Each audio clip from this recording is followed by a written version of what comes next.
Agung memang butuh perjuangan yang berat, maka kita atas nama umat Nabi Muhammad Sallallahu Alaihi Wasallam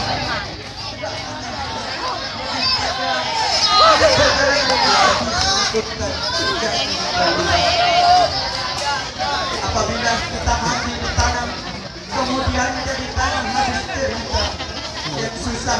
Ya suci bos, rencana suci ya.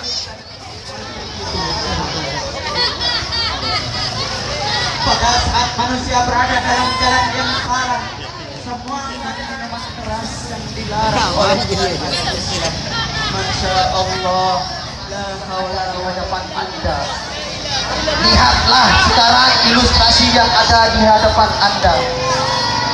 Saudara-saudara, inilah siksaan bagi orang-orang yang tidak beriman, tidak mau mengikuti akidah yang ada pada saat ia mati,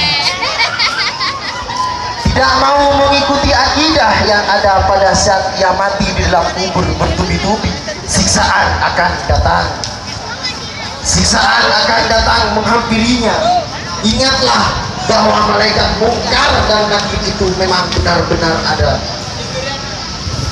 Sakit, sakit saudara,